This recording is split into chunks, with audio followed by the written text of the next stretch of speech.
원래 오늘 어린이 주일이고 다음 주 어버이 주일인데요.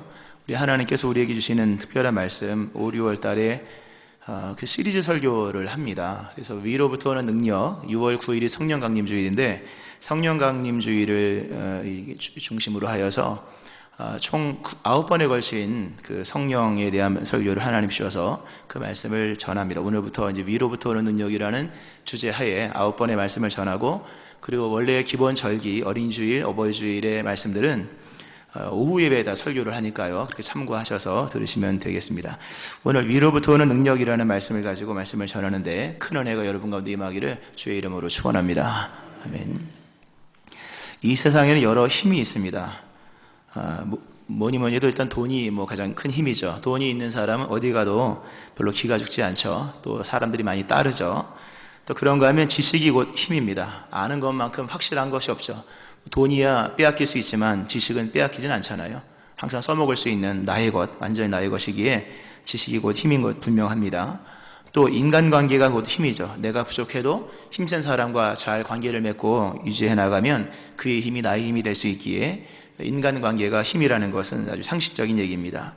또 경험도 곧 힘이죠. 지식이 많으나 경험해본 적이 없는 그 지식들은 마치 가설 같은 것들이잖아요. 그러나 경험한 나의 지식은 실제로 힘으로 쓸 수 있는, 언제나 가용할 수 있는 힘이 된다고 하는 겁니다. 또 어떤 지혜, 응용력, 여러 가지 힘이 참 많이 있습니다만, 오늘 본문에서 예수님께서 그 힘과 관련하여서 이분법적인 구분을 하셨거든요. 이런 이분법적 구분을 통해서 이 세상에 있는 힘을 나눈다면 이 세상의 힘은 두 가지밖에 없습니다. 하나는 땅에 속한 힘이요, 또 하나는 하늘에 속한 힘이다. 땅에 속한 능력 그리고 하늘에 속한 능력, 둘 중에 하나, 그 두 개밖에 없다고 하는 거죠. 자, 땅에 속한 힘과 하늘에 속한 힘, 어떤 것이 더 강할까? 그건 당연하죠. 하늘의 것이 강하죠. 우리가 요즘 군사 얘기 많이 할 때 공중전을 잡지 못하면 아무리 지상전, 결국 물론 지상전이 중요하지만 비행기 전투력이 중요하다고 하지 않습니까? 어느 때든 땅보다는 하늘이 더 강한 것이요, 또 육체보다는 영이요, 또 떡보다는 말씀이라는 것, 우리가 아는 것처럼 땅에 속한 힘도 굉장히 강하고 중요한 힘이지만 그보다 더 중요하고 우선해야 될 것은 언제나 하늘에 속한 능력이요, 힘이다 라고 하는 거죠. 그래서 우리가 이 세상에, 땅에 살아가면서 비록 땅에 속한 존재이지만 우리가 천국의 시민권을 가진 사람으로, 또 우리가 이 땅에서 행하는 일들이 땅에 속한 일을 하는 게 아니지 않습니까? 하나님의 나라와 하나님의 의를 위하여 행하는 그 위대한 일을 행하는 사람이기에 땅에 속한 능력을 취할 뿐만 아니라 하나님께로부터 오는 하늘에 속한 능력을 늘 받기 힘을 써야 됩니다. 그리고 이따도 말씀을 드리겠습니다만 하늘로부터 오는 능력은 하늘로부터만 오는 거거든요. 그러기에 하늘로부터 오는 능력을 받지 못하면 결국 하늘로부터 오는 능력이 없는 무능한 상태가 되고 마는 거죠. 하늘로부터 오는 능력이 없는 무능함 속에서 이 땅을 살아가는 많은 사람들에게 여러 가지 문제가 생겨지고 기이한 현상들이 일어나게 됩니다. 영적인 능력이 없이 땅에 속한 능력만 가지고 살아가는 이 시대, 심지어 믿음의 사람들마저도 위로부터는 능력이라는 개념조차 없이 그저 땅의 것을 끊임없이 변화, 조합, 개혁 이런 식으로 해서 살아가는 사람들이 많이 있는데, 근본의 힘이라고 하는 것은 위로부터 오는 거거든요. 이 위로부터 오는 힘을 갖지 못하게 되면 여러 가지 기이한 현상이 일어나게 됩니다. 그 첫 번째가 잦은 패배감이라고 하는 거죠. 영적 무능에 빠진 사람들에게 나타나는 현상, 잦은 패배감. 오늘 이 시대 현대인들의 심리를 나타내주는 단어가 아마 패배감일 것입니다. 청년들, 원래 청년은 푸를 청자인데 이 청년의 기백이 없다고 하지 않습니까? 이미 낙심과 좌절, 원래 젊었을 때 달려가고 뛰어가고 해야 될 그런 전력 질주의 선상에 놓여 있는 청년들이 이미 낙심과 좌절하여서 살아가는 청년들이 정말 많죠.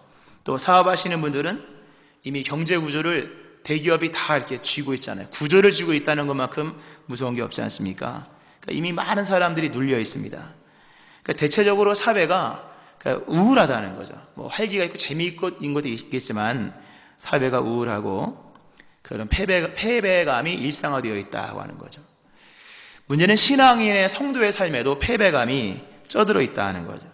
예전에 그 교회가 한창 부흥하는 80년대에 90년대. 물론 그때는 경제도 부흥했지만 그때 우리가 많이 불렀던 어르신들이 할 수 있다 하시니는 이런 찬양들, 물론 약간 뭐 운동가 선동가 무슨 그런 계몽과 같은 찬양이었지만 그 기백이 느껴지잖아요. 패기가 느껴지고 도전 정신이 느껴지고 물론 뭔가 진취적인 것들이 느껴지죠. 할 수 있다 하시니는 나의 능력, 믿음만이 능력이라 하시네, 할 수 있다 해보자, 뭐 이런. 요즘에는 찬양이 그런 찬양이 거의 없어요. 뭐 십자가 군병들아 이런 거 찬송가에만 있지, 대부분의 그 우리 성도들의 날마다 끊임없이 부르기를 쉬지 않냐는 그 노래는 뭡니까? 주여 우리 넘어집니다, 쓰러집니다, 실패합니다, 오늘 하루도 힘겨워합니다. 뭐 그런 찬양이라고 하는 거죠. 승리의 찬양보다는 하나님의 위로를 구하는 찬양이고, 또 도전적인 마귀들과 싸울지라 뭐 이런 찬양이라기보다는 천부의 의지 없어서, 물론 나쁜 건 아니지만 거기에 쩌들어 있으면 안 되는 거지 않습니까? 이러한 모습이 성도님들 안에도 있다고 하는 거죠. 여러분의 한번 모습을 보세요. 여러분의 그 우리 중심 분위기를, 각자의 중심 분위기를 보아야 된다라는 말씀을 지지난주 금요 성령 집회 때 한번 했었는데, 그 중심 분위기가 있다는 거죠. 근데 오늘 이 시대의 성도님들의 상당수의 중심의 분위기가 패배적이라고 하는 거죠. 우울함 속에 빠져 있는 겁니다. 근데 문제는 패배한 다음에 패배감 드는 것은 문제가 아니죠. 왜냐하면 그건 그 정직한 마음이니까. 근데 문제는 뭐냐 할 때 패배가 아님에도 패배감에 빠져 있다고 하는 거예요. 실제로 패배하여 패배감에 빠진 것이 아니라 패배도 아닌데 패배감에 빠지고 있다는 거죠. 그러니까 자꾸 속고 있다는 거죠. 이 기운을 빼앗겼다는 겁니다. 감정적인 부분에서 자꾸 실패가 일어난다고 하는 거죠. 현실은 승리인데 그 감정적인 부분에서는 이미 패배감이 만연되어 있는 거죠.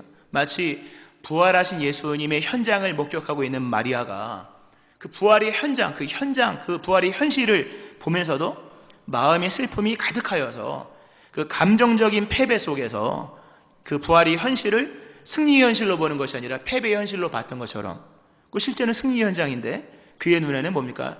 패배의 현장으로 보았다는 거예요. 왜 그렇게 보였느냐 할 때 현실의 문제가 아니라 감정의 문제라고 하는 거죠. 참 중요한, 우리의 감정이 어디에 있는가라고 하는 부분 매우 중요하거든요. 요즘에 그 고층 건물이 참 많죠. 우리 포항에는 고층 건물이 별로 없잖아요. 뭐 20몇 층짜리 밖에 40몇 층 아파트가 있나요? 근데 이 책을 보니까 그 고층 건물을 지을 때 또는 건물을 지을 때 가장 중요한 게 무슨 공법도 중요하고 뭐 굴재도 중요하고 자재도 중요한데 그 수직도가 중요하다고 하더라고요. 수직. 곧장 직각을 만들고 수직으로 만드는 수직도가 중요하다. 그렇죠. 건물이 높이 올라갈수록 수직도가 안 맞으면 결국 무너질 수밖에 없는 거 아니겠습니까? 그래서 가장 중요한 기술 중에 하나가 이 수직을 만드는 거라고 하더라고요. 수직도를 얻는 방법인데, 보통 한 책에서 읽은 내용입니다. 50층 미만 정도 되는 건물은 그냥 기초공사하고 밑에서 수직을 잡아간대요. 밑에서. 그런데 그 이상 100층 이상 되는 건물은 바람의 영향을 받지 않습니까? 바람의 영향을 받기 때문에 이 정확한 수직도를 얻기가 굉장히 어렵다고 하더라고요. 우리 교회 새가족 등록하신 분 중에 그 두바이에서 건축에 그 종사하신 분이 있거든요. 그 버즈 칼라파 그 고층 건물 있지 않습니까? 거기에 현장에 계셨던 분이 등록을 하셔서 제가 물어봤어요. 물어봤는데 수직을 어떻게 잡냐 물어보니까 그 건물을 수직을 밑에서 잡는 것이 아니라 그 건물에다 GPS를 이렇게 심어 놓은데요. 그 위성에서 GPS 하는 거 있지 않습니까? GPS를 심어 놓고 실시간적으로 그 직각으로 올라가는지 수직으로 올라가는지를 체크를 한다고 합니다. 근데 그렇게 체크를 하지 않으면 이 수직이 나올 수가 없대요. 참 중요한 교훈이죠. 5층짜리 건물을 짓는 데는 밑에서 수직을 잡아도 가능하고 20, 30층짜리도 밑에서 가능하겠죠. 쉽지는 않지만. 그러나 아주 고층 빌딩을 지으려면 위성에서부터 보내주는 신호가 아니고서는 수직도를 잡을 수가 없다는 거예요. 인생도 그러한 거거든요. 우리가 진리를 따라 살아가는 사람이고 하나님 말씀의 기준을 따라 살아가는 사람인데, 때때로 사단이 거짓이잖아요. 사단이 와서 왜곡시킨다고 하는 거죠. 왜곡시키고 굴절시키고 바르게 보지 못하고 치우치게 만드는 그런 것들이 가장 어디에서 많이 일어납니까? 우리 안에서 일어나는 것들이거든요. 그러니까 바른 감정, 바른 이해, 바른 판단, 바른 분별력, 이 올바른 마음 갖는 것이 굉장히 어려워요.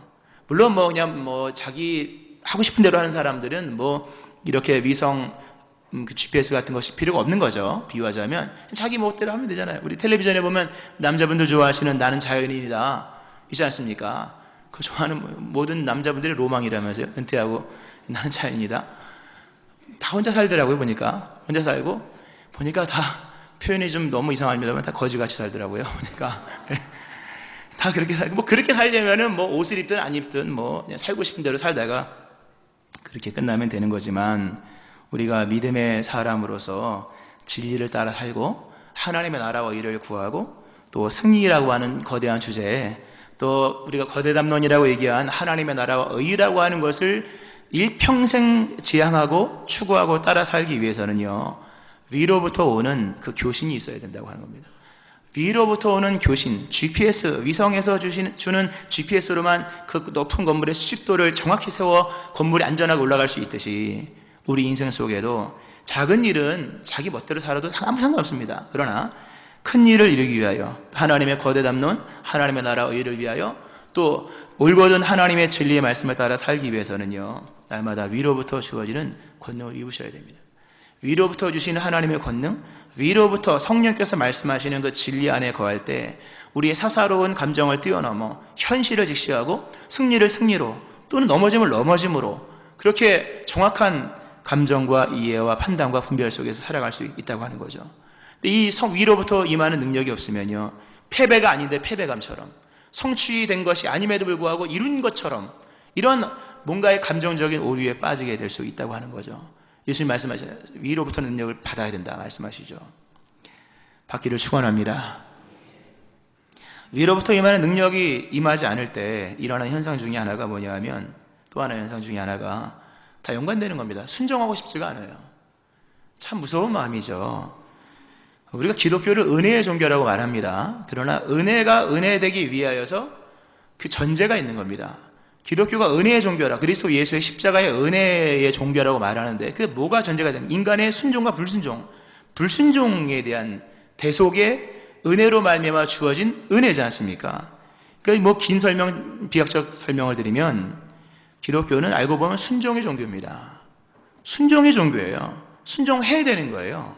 순종을 못하니까, 불순종을 하니까 예수님이 대속을 해서 우리로 믿음 안에서 믿음의 말씀을 믿는 믿음으로 말미암아 이제 순종의 자녀가 되게 한 거거든요.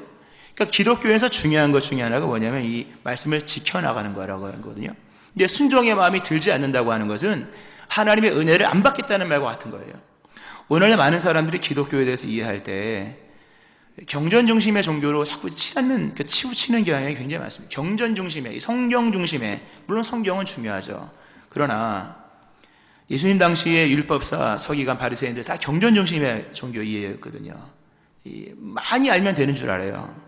물론 기독교에서 성경은 굉장히 중요하고 또 배우는 이 말씀을 바르게 배우는 것은 굉장히 중요합니다. 우리가 오늘 5월 어린이날인데 어린이날 때 빼놓을 수 없는 것이 뭡니까? 믿음의 유산이고 믿음의 유산에서 가장 중요한 것 중에 하나가 뭡니까? 진리의 전수잖아요. 우리가 진리를 알고 믿어야 그게 믿음이죠. 믿음만 있다고 믿음 안 하지 않습니까? 그러니까 진리는 득도가 아니거든요. 전수예요, 전수. 사도들로부터 이어받은 사람에게서 그 다음이 전수되어서 우리가 시간차는 있으나 사도들이 알고 있는 그 예수님을 보았던 내용을 우리가 그대로 오늘 사도신경으로 고백하지 않아요. 그러니까 진리는 전수되어지는 거예요. 그런 거로 배운다고 하는 것은 기독교에서 절대적인 위치예요. 배우지 않고서는 믿음이 제대로 세워질 수가 없는 거거든요. 그러니까 배우는 건 중요하고 그런 거로 성경, 이 경전 중심의 기독교 위에는 매우 중요한 것은 사실이지만 배움이 곧 절대적인 위치에 있는 것은 분명하지만 그렇다고 배움이 곧 최종적인 위치는 아니라고 하는 거예요. 배움이, 지식이, 신앙적인 이해들이 중요하죠. 그러니까 중요하게 절대적인 위치예요. 그 배우지 않으면 신앙은 깊이 있게 들어갈 수 없습니다. 그러나 그것이 절대적인 위치일지라도 최종적인 위치는 아니라, 그 끝은 아니라는 거죠. 배우는 게 끝은 아니라고 하는 겁니다.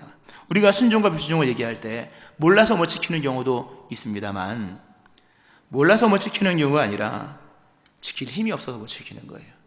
능력 없어서 못 지키는 거예요. 하고 싶은데 힘이 없는 거예요.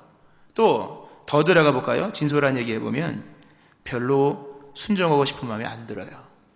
하고 싶은 마음이 안 드는 거죠. 교회를 일찍 나와야 되는데 일찍 가고 싶은 마음이 안 드는 거예요. 그러니까 하여튼 그렇게 되는 거고요. 일찍 나오세요.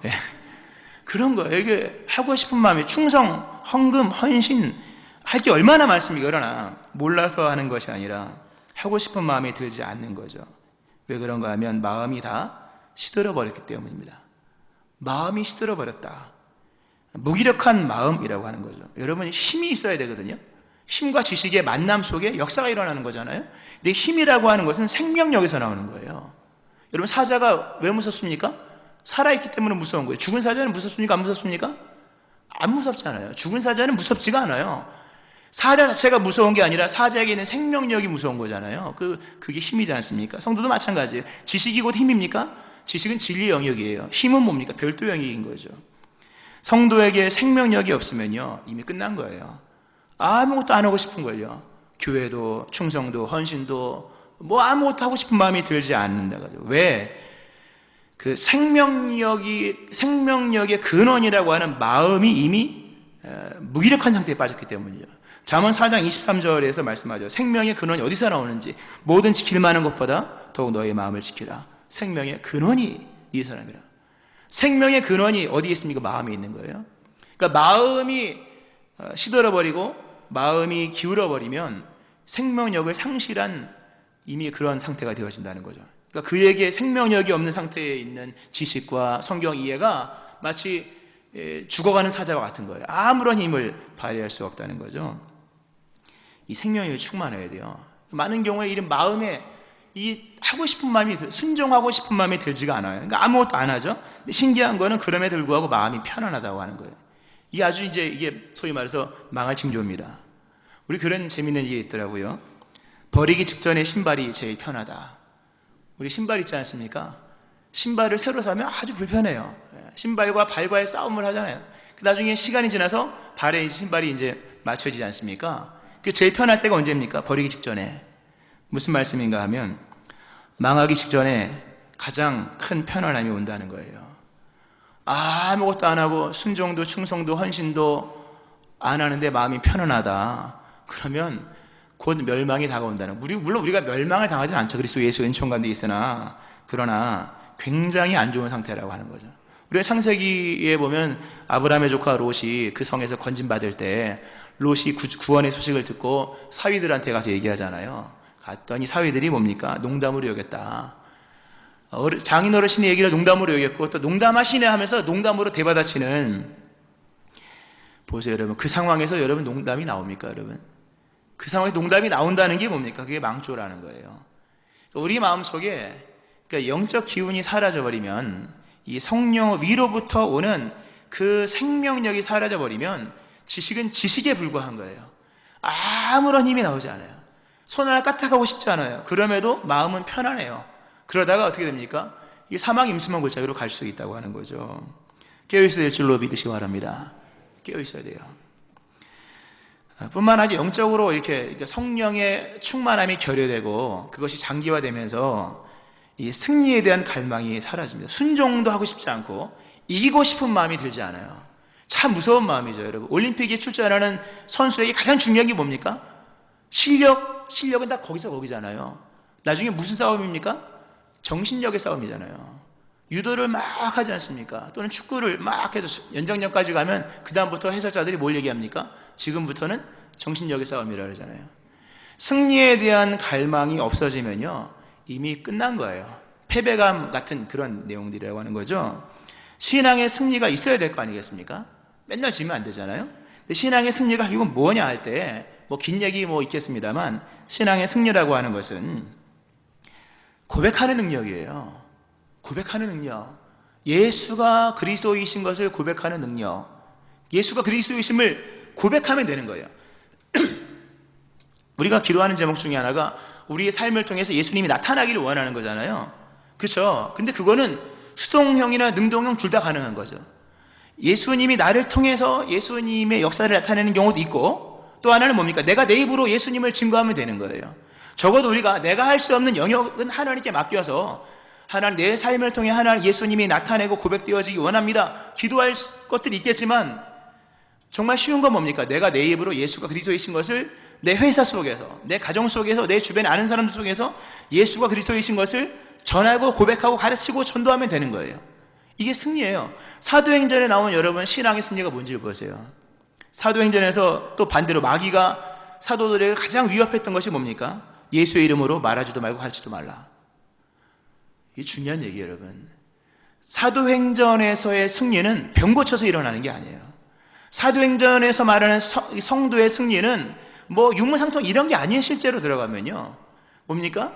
그 일을 행하고 난 다음에 이 일을 예수님이 하셨다라고 하는 그리스도께서 우리의 예수가 그리스도이시라는 것을 증언하는 증언이 승리의 결정타였다고 하는 거예요. 깨닫고 믿기를 축원합니다. 기적으로 승리한 게 아니에요, 여러분. 예수의 이름으로 승리한 거잖아요. 숫자로 승리한 게 아니에요. 예수의 이름으로 모였다는 게 승리지 않았습니까? 그러니까 승리라고 하는 것 다른 게 아니고 예수가 그리스도라는 것을 내 입으로 고백하는 삶을 살면 그게 승리예요. 근데 이걸 하고 싶지가 않은 거예요. 아직도 여러분 주변에 여러분이 예수 믿는 사람이라는 것을 모르는 사람이 있다면 회개하셔야 돼요. 진짜입니다. 밥 먹을 때 기도 안 했다는 얘기거든요. 늘 얘기하지만 아직도 직장에 있는 직원들이 내가 예수 믿는 사람인 걸 모른다면 그건 지고 있는 거예요, 여러분. 예수 믿는 사람인 거 알아야 돼요. 나를 몇 번 만난 사람은, 나랑 밥 한 끼라도 먹은 사람은 내가 예수 믿는 사람인 거 다 알게 해야 돼요. 당연한 얘기 아니고 식사기도 안 했다는 얘기잖아요, 그렇죠? 가장 밀접한, 가장 근접한 그런 승리 부분에서 이미 졌다고 하는 거죠. 그러니까 예수가 그리스도라고 하는 것을 고백하는 것이 신앙인의 기쁨이고 자랑이잖아요. 내가 복음을 부끄러워하지 않는다. 내가 자랑하는 복음은 뭡니까? 예수가 그리스도라고 하는 거거든요. 근데 이게 영적으로 충만할 때는 이게 솟아나는 거예요. 근데 영적으로 다운이 되면요, 하고 싶지가 않은 거예요. 예수가 그리스도라는 것을 말하고 싶지 않은 거죠. 창피한 거예요. 이게 진다고 하는 거죠. 신앙은 있으나 마치 젖은 장작더미처럼 냉랭하고요, 믿기는 믿는데 자신의 마음을 겨우 다스리는 정도, 경건하지만 스스로의 신앙을 보존하는 정도로만 급급합니다. 믿음은 있으나 자기 삶의 무게에 버티기가 힘든, 하나님의 나라와 의를 위하여 이런 무게를 감당할 수 없는 신앙의 모습이라고 하는 거죠. 참 우리가 중요한 얘기입니다. 이러한 일들이 왜 일어나냐 할 때 그것은 한 가지예요. 위로부터 오는 능력이 임하지 않았기 때문이에요. 또는 위로부터 임한 능력이 어느 순간에 소진됐기 때문이에요. 그러니까 능력이 없으니까 무기력, 패배감, 무관심에 빠져버리고 만다고 하는 거죠. 오늘 우리에게 필요한 것이 여러분 뭐라고 생각합니까? 우리에게 필요한 것 물질입니까? 만약에 물질로서 여러분 인생을 승부한다면 그 사람 자본주의 아들입니다. 만약에 지식으로 만약에 승부한다면 그 사람은 철학자나 또는 지식인의 아들이요, 만약에 신약으로 치면 영주주의자 같은 거거든요.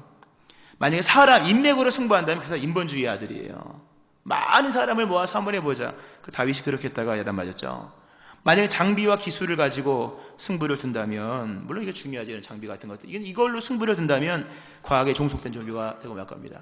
승리했으나 영광은 과학으로 돌아가지 하나님께 돌아가지 않잖아요. 중요한 얘기입니다. 돈으로 승부해서 승리하면 영광이 하나님께 돌려질 것 같습니까, 여러분? 돈의 영광만 나타나는 거예요. 또는 조직과 제도, 연관성 속에서 구조 개편, 물론 중요하죠. 그러나 구조와 조직과 제도와 행정의 개편을 가지고 시도를 한다면 그 사람 구조주의자예요.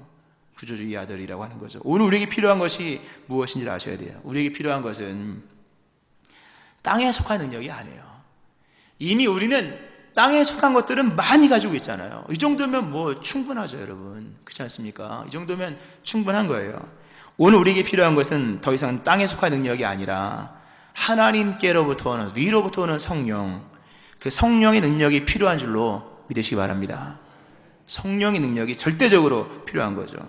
오늘 예수님 말씀하십니다. 볼지어다 내가 내 아버지께서 약속하신 것을 너희에게 보내리니 너희는 위로부터 능력으로 입혀질 때까지 이 성에 머물라. 새 옷을 입어야 되는데 능력으로 하나님 입혀주신대요. 그 옷을 입어야 된다. 이게 중요한 게요, 여러분. 위로부터 오는 능력은 말 그대로 위로부터만 옵니다. 위로부터 오는 능력은 말 그대로 위로부터 오는 거예요. 즉 성령은 땅에 솟아난 물이 아니라는 거예요. 땅의 것을 제조하고 또는 재병렬하고 조합하고 뭐 순서 이렇게 해서 만들어지는 것이 아니라는 거죠. 위로부터는 능력은 제조물이 아니에요. 이건 고유적인 거예요. 위로부터, 말 그대로 위로부터 오는 거죠. 그리고 위로부터는 능력이 단 한 번도 땅으로부터 온 적이 한 번도 없어요. 위로부터 오는 능력은 언제나 위로부터 왔다 가는 거죠. 그러기에 위로부터 오는 능력을 받고자 한다면 위로부터 오는 능력을 사모하셔야 돼요. 할렐루야. 땅의 것으로 만들어지는 게 아닌 거거든요. 그럴 것 같으면 위에서 능력을 주실 필요가 없죠. 교육이 대체할 수 없는 거예요. 경험이 대체할 수 없고 통계로 대체할 수 없고 자본이 성령을 대신할 수 없어요. 여러 머리를 맞대 회의를 대책을 세우고 해보셔야 되나. 위로부터 오는 능력이 땅에서 만들어진 적은 단 한 번도 없고요. 언제나 위로부터 오는 능력은 항상 위로부터 왔기 때문이라고 하는 거죠. 중요한 것은 어느 누구도 예외 없이 위로부터 오는 능력을 받지 않으면 인생 별 볼 일 없다는 겁니다. 우리가 이제 9주 동안 위로부터 오는 능력이라는 주제를 가지고 쭉 말씀을 볼 텐데, 사도행전 나중에 1장을 보세요. 그러면 위로부터 능력을 받기 위해서 베드로부터 시작하여서 야고보, 안드레, 요한, 그 11제자와 또 충만된 마띠아 플러스 예수님의 어머니 마리아, 그리고 예수님의 형제들, 그리고 익명의 여러 수많은 제자들까지 다 모여서 모두가 다 겸손하고 진실하게 위로부터 능력을 받으려고 기도를 합니다. 이게 왜 중요합니까, 여러분? 아무리 베드로가 대단해도 위로부터 오는 능력을 받지 않으면 베드로도 별 수 없다는 얘기예요. 아무리 예수님을 낳은 예수님의 육체의 어머니 마리아일지라도 위로부터 능력을 받지 않으면 마리아도 별 볼 일 없다는 거예요. 어느 누구도 예수님의 이 혈육의 형제들도 아무리 예수님 모양 닮을 수도 있는 거 아니겠습니까? 그러나 성령 위로부터 오는 능력을 받지 아니하면 그 사람도 별 볼 일 없다는 거예요. 여러분도 마찬가지입니다. 여러분 대단한 것 같아도 여러분도 성령의 위로부터 오는 능력을 받지 아니하면 여러분도 별 볼 일 없습니다. 겸손하고 진실하게 아멘 하시기를 바랍니다. 다 별 볼 일 없는 거죠. 누가 위로부터 오는 능력을 받느냐에 따라서 그 사람이 남다른 주의 일을 할 수가 있게 된다고 하는 거죠. 이러한 모습 속에서 우리가 진솔한 모습으로 우리의 연약함을 인정하고 위로부터 능력을 입힐 때까지 이성에 머물라 하신 말씀을 믿으면서 성령을 사모하셔야 돼요. 성령은 추상명사가 아닙니다. 성령의 권능 역시 그냥 단지 마음 하나 뜨겁게 하는 그런 추상적인 권능이 아니에요. 실제를 만들어내는 능력이에요. 하나님의 능력이 여러분 뭡니까? 말씀으로 천지를 창조하신 거잖아요. 말씀은 이게 추상이잖아요. 말씀은 추상명사지 않습니까? 그 추상적인 것이 현실로 만들어지는 것, 하나님의 능력이에요. 하나님의 능력, 성령의 능력은 실제를 만들어낼 수 있는 능력이요, 기록된 말씀을 현실로 나타낼 수 있는 능력이요, 사람의 마음속에 담긴 소원을 물질 세계에서 보도록 나타내는 능력의 실체라고 하는 거예요. 특별히 이 하나님이 없다고 말하는 이 무신론, 하라리가 유명하죠, 요새. 이 무신론자들이 얼마나 많이 득세를 합니까? 그러나 성령의 능력 속에 나타난 일들은 하나님이 없다고 하는 사람들의 마음에 하나님이 살아계시구나라는 생각을 만들게 하는 확실한 증거요, 거룩한 설득력이 되는 거예요. 할렐루야. 오늘 주님 말씀하십니다. 약속했다, 주시겠다 한 거예요. 약속한 것이기에 소망할 수 있어요. 여러분도 기도하면 성령의 능력을 받고 이미 받은 사람이라 할지라도 과거에 받은 것으로 오늘 싸먹는 게 아니고 기억일 뿐이지 그건 생명력이 아니잖아요. 기억은 능력이 아니거든요, 여러분. 그 기억 위에 임한 하나님의 역사, 그게 능력이지 않습니까? 그런 거로 약속을 믿고 오늘 주님 말씀하십니다. 이 성에 머물라. 참 중요한 얘기예요. 성령을 받기 위해서 이 성에 머물라. 즉 삶을 제한하고 삶을 조정하고 그리고 기도의 자리로 돌아가라. 제한된 삶 속에서만 위로부터 임하는 성령을 받을 수 있다 말씀하십니다. 무한대에 자유롭게 성을 벗어나서 자기 멋대로 살면서 위로부터 능력을 받는 게 아닙니다. 적어도 위로부터 능력을 받기를 원한다면 이 성에 머물라. 어느 때까지, 능력 받을 때까지 머물라라고 말씀하신 말씀처럼 자신의 삶을 제한하고 그리고 기도의 자리로 돌아가서 하나님, 나의 영적 실체가 이렇게 연약하고 패배감과 또 내 안에 이런 하고 싶지 않은 무기력한 마음, 시들어버린 영적인 모습을 고백하오니 하나 나의 삶 속에 위로부터 능력을 주시도록 자신의 삶을 제한하고 그 기도대로 나아가는 자들에게 약속하신 성령, 임하기를 기뻐하시는 하나님께서 여러분에게 임하는 거예요. 할렐루야. 말씀 뵙겠습니다. 오늘 이 시대 무기력과 무관심과 어떤 무능력의 문제에서 벗어나지 못하는 것은 땅의 능력의 부재가 아니라 하늘의 능력의 부재입니다. 오늘 주님께서 위로부터 오는 능력의 자리로 우리를 다 초대하십니다. 이 9주 9번의 기간 동안에 말씀과 기도와 병행되는 삶을 통하여서 여러분의 삶 속에 위로부터 임하는 능력의 실체가 임하는 여러분의 삶이 되어지기를 주의 이름으로 축원합니다. 아멘. 기도하겠습니다. 위로부터 오는 능력을 입을 때까지 이 성에 유하라 말씀하신 주여, 이 말씀이 우리에게 주신 하나님의 진리요 해답인 줄로 믿습니다. 땅의 소산으로 이길 수 없는 것을 능력받아 이기라 말씀하시는 주여, 삶을 제한하여 기도의 자리로 말씀의 자리로 돌아가게 하시고 힘을 다해 기도하고 간구하는 중에 주께서 허락하시고 기뻐하신 성령의 충만함 받으며 권능 있는 삶을 살아가는 저희를 되게 하여 주옵소서. 패배감에서 벗어나 승리하게 하시고 무기력에서 벗어나 생명력 왕성하게 하시고 무관심에서 벗어나 주를 위해 달려가는 새로운 심령들 될 수 있게 성령의 충만함 허락하여 주옵소서. 온 교우가 이것을 사모하게 하시고 온 교우가 성령의 충만함을 받을 수 있게 하여 주옵소서. 예수님의 이름으로 기도합니다. 아멘.